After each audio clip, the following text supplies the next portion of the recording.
Welcome back in 2023 to the podcast series, Let's Talk Value. And it's my distinct pleasure today to welcome Sanja Tomovoska. Hello, Sanja. Hello, Verena. It's my pleasure to be here in Talking Value podcast sessions. And Sanja obviously has a very rich background and career behind her. Today, she is the CEO of Quant Biomarkers, and she's probably going to tell us a little bit what she does there. But really, she has a very ample scientific, drug development, pharmaceutical background, also geographically and culturally very rich experiences that she brings to the table. So really a good person to talk to today about cooperation, how to bridge various interests in the ecosystem as startups work with researchers and clinicians, and of course, patients, but sometimes also maybe the big pharma view, and then there's investors. So we have this super complex ecosystem. And in the series, obviously, the starting question is always to our guests here on the podium. Sanja, to you in healthcare, what does value actually stand for? What comes to your mind when you kind of spontaneously hear it? Yes, the value, and this is why I thought I like the title of the podcast, which Let's Talking Value. I think the value means different things to different people, but for me, value means in the aspect of the healthcare, delivering really treatment to patients for which we can see, the impact. So I guess the value in a healthcare world is all about trying to identify the best possible care one can deliver to patients. And so this is where, I think that our ecosystem has been extremely diverse and very complex. But I suppose that the only denominator in that group or the value chain should be the value delivery. And I guess, this is what we want to talk today about, how to deliver really value. Yeah, exactly. And I think what a little bit the theme of our conversation here is based on what your current work is about is really the health continuum, because you say very rightly so, delivering the best treatment to patients. But we all know that is in the moment that somebody is sick and ill. But there's also the whole other health continuum. So from the whole lifespan. So, when people are young, mostly healthy, then there's maybe in the adult phase, usually in the epidemiology, most of the patients are somehow in their adult life. Of course, there's also pediatric conditions, but like generalizing here, there's the sick care for those who are ill. But then there's also the terminal care for aging and elderly patients. And that is already getting close to what we're talking about today. But also, when we talk about continuum, it's also the prevention piece. And I think there's also interesting things that we can maybe learn from you, because your company name says Quant Biomarkers. So we want to hear a little bit. But of course, your theme is health continuum and longevity. So what are your particular thoughts? Where can we maybe even deliver more value to people if we think about outside of only sick care, but the whole health continuum? Any thoughts that come to your mind? Yeah, and I like the word health continuum. You bring it up, because I think the healthcare, that the health is much bigger. The continuum of health is much bigger than the healthcare, right? And this is really where we kind of, start to build that part of the mosaic to understand really, what health means in in just a different, universe than the one that today is under the healthcare as considered as healthcare. And I think it's fairly enough. I call this longitudinal health optimization. In one way, it's a process, right? That kind of starts very early, and this is why I think our efforts in the company are also focused on early detection and prevention.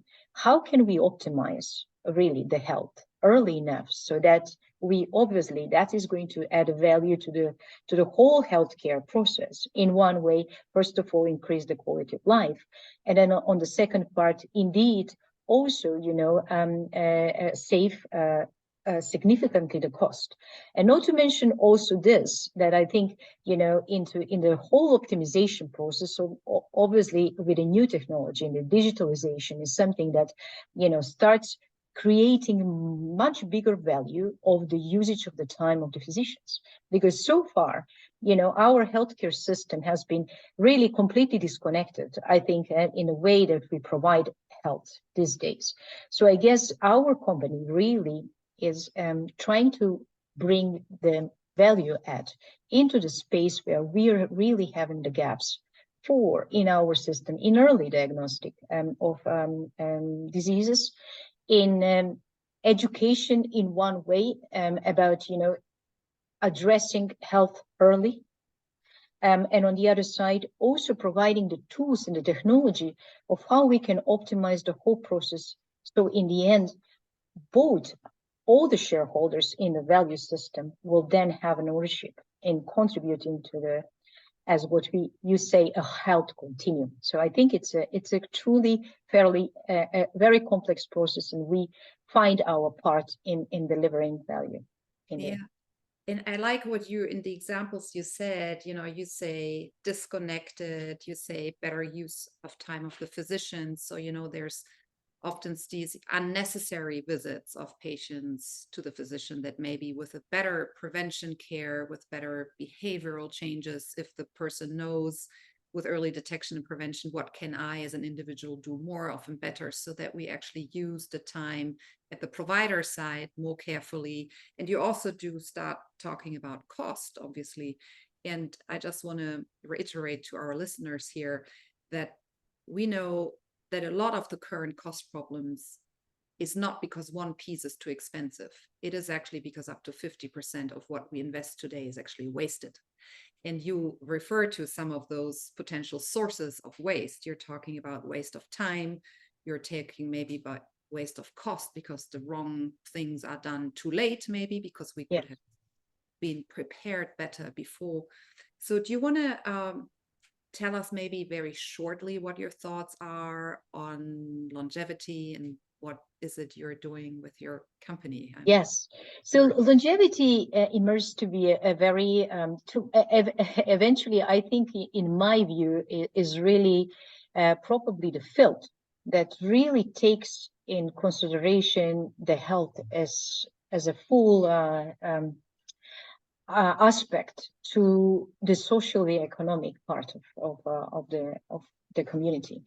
In one way is because I think the longevity started building that interest of healthy and long lifespan, and so the obviously underlying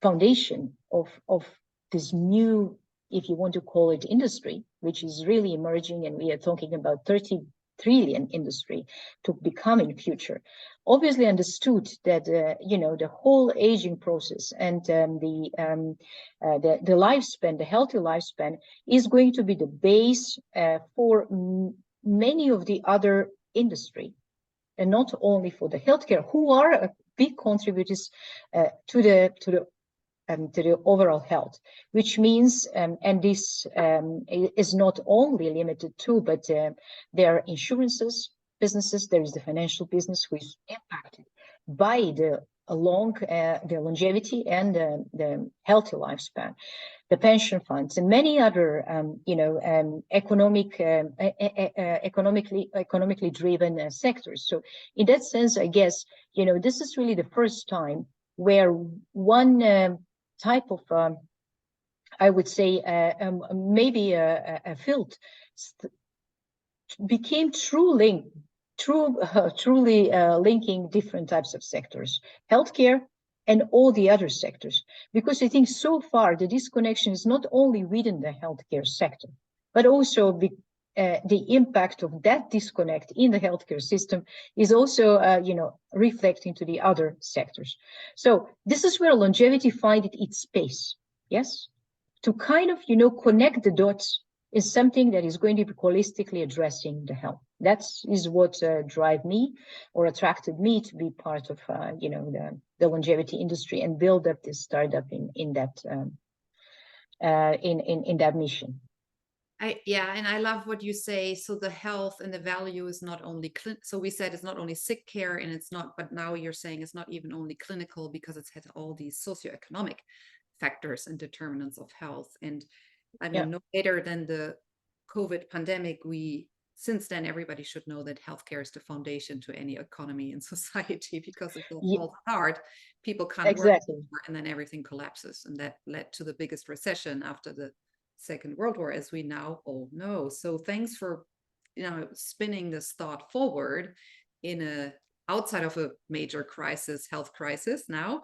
And I think what you're showcasing also, yes, let alone within healthcare, it's very complex, and that's what we refer to the 5 Ps, right? Patients Right. and provider and the developing industry, and then the payers and policy. But also what you bring in is like if you take a government or a country view, it's not only the Ministry of Health, they also need to work with the Ministry of Economics and all the other things that you said, retirement funds, Yes.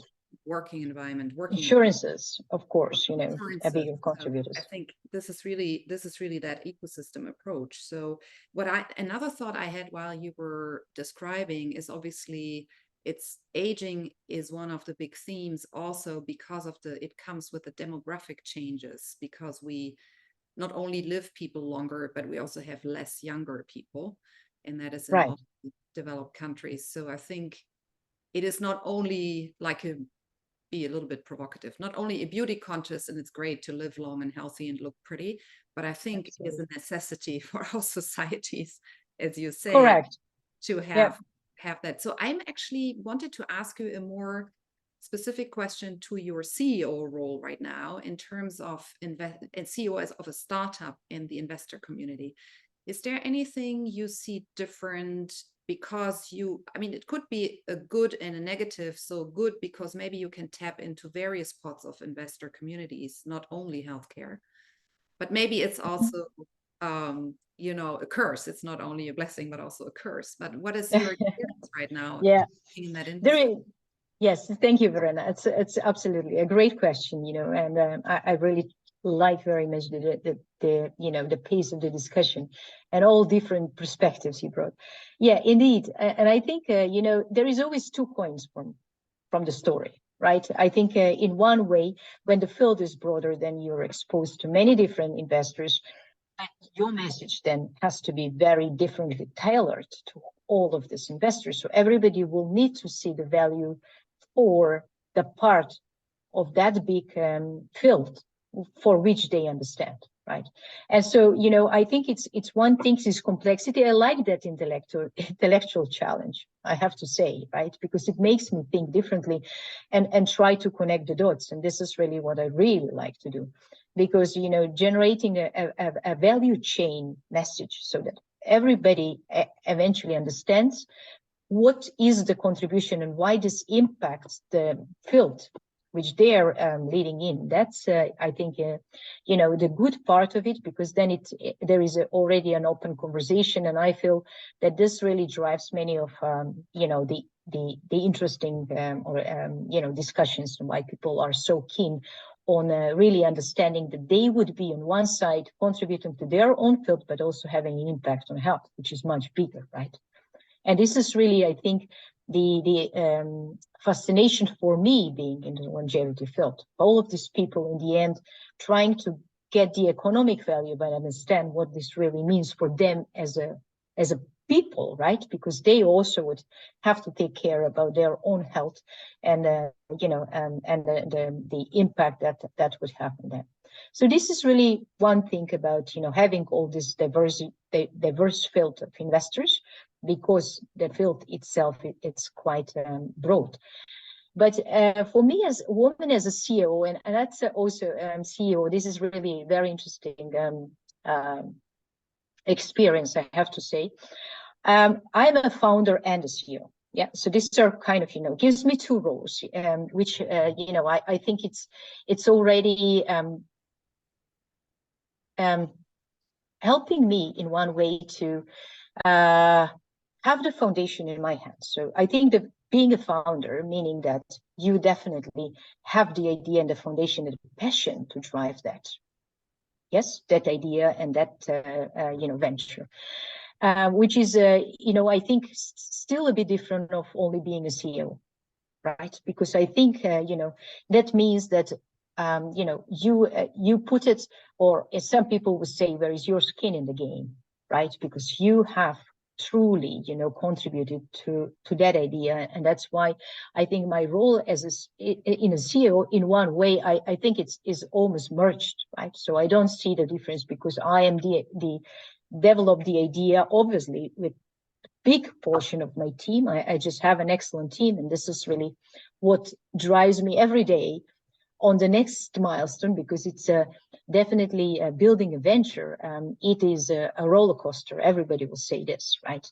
You start really with something you didn't know, and every day you become new insights, and then you develop the next phase, and it can only happen when there is a committed team of people. So to summarize maybe my role as a CEO and as a founder, I think I have been leading in my career many teams right before, and I in many businesses in a very different aspect, and always maybe part as a big corporation, and or a collaborative collaboration with a partner. So I was always leading initiatives of private and public organizations. I had luck to be in the middle of that. And so there is no much difference in the leadership, skills, I would say, and talents in that sense, because you need to cross-function, you need to understand the shareholders around and, do the same. But obviously building a business has its own, challenges. And I guess, for me, the newest experience, or the only experience I had to make when building this company, is the discussions with investors and the pitch to investors, stand that part. You said something really amazing, two things that I really want to kind of pull out, is tailor the messages to the various different stakeholders, investors. And I think this is sometimes what we all do wrong. We have one message in mind, and then we hammer it into everybody, and we don't tailor it enough to our various audiences. And as you said, you might speak to a healthcare expert, but maybe there's somebody in another field, economics, outside of healthcare, that you may want to tailor your message to. And the second one, what I loved you said, is the value chain message. And I think this is a very nice coming around the circle here in our conversation. Michael Porter and the Harvard, business school people, value-based healthcare, always say, stop selling products and start delivering outcomes. And somehow this is what you indirectly said. It's like, by delivering a value chain message, you really say, well, this is how the impact will be along the entire value chain to all the stakeholders. And that is a very different pitch than, I'm developing a product that is worth 10 billion in 10 years, and that's how you're going to get your return on investment as an investor. That's a very different pitch to say, this is the large impact to many people. And of course you can put dollars to this, but it's a very different starting point. So thanks for sharing that view. Yeah. I think it's pretty amazing. Thank you very much for taking that out. Yes, indeed. And I guess, again, I have to say, I'm lucky to be in the longevity field, because it gives that value chain clearly, right? It is also driven by the sectors where we are, and the impact that all health and longevity can have, right? I mean, I think it's part of it. Yeah. Unfortunately, this is always the hard moment in this conversation, because I'm looking at the watch and time is going. So maybe let's come to the conclusion. And before, Sanja, I ask you, what else would you like to leave the audience with? I want to make sure people, please reach out to Sanja if you want to learn more about what she does in her company, and be aware that it's also an AI-driven approach. So for all the tech guys and data guys out there, there's a lot we cannot cover in these 20 minutes. So don't be shy and connect with Sanja. She's very outspoken and outgoing, so I can only recommend to contact her. So Sanja, what else haven't we said yet that is really close to your heart in terms of the value conversation in healthcare? Yes, I think, thank you, Verena. I really truly enjoyed as well the discussion. As always with you, I think we could talk for hours. We will always find a meeting points and, Yes. discuss in different directions. So I think what I would like to get a message of in the value, I think that everybody individually will need to take the responsibility to think value, right? I mean, this is where we all as individuals, have the power, right, to change and to contribute to this transformation we are talking about.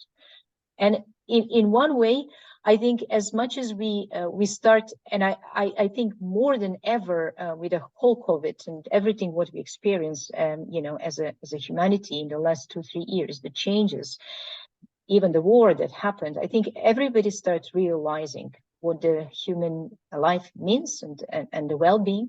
And so maybe this is really the right time that we can bring this value chain thoughts of individuals carrying the responsibility to take care and to take a piece in the process of the value chain of healthcare, contribute really actively. Because I think with this, we will be definitely transforming our health, environment in a much faster and certainly, more impactful and not to say that, it's for us and for our children and for the next generations. So that would be the message, I think. Wonderful concluding words. So to our audience, this closes up the first podcast of the year. And as always, if you like it, please like it and share it in your network and community of people who may benefit from Sanja's experience in our conversation here. And feel free to subscribe to our channel on YouTube, the 5P Healthcare channel, to be up to date with any news and any new conversations. And with this, we're saying goodbye for today. Thank you so much, Sanja. Thank you, Verena.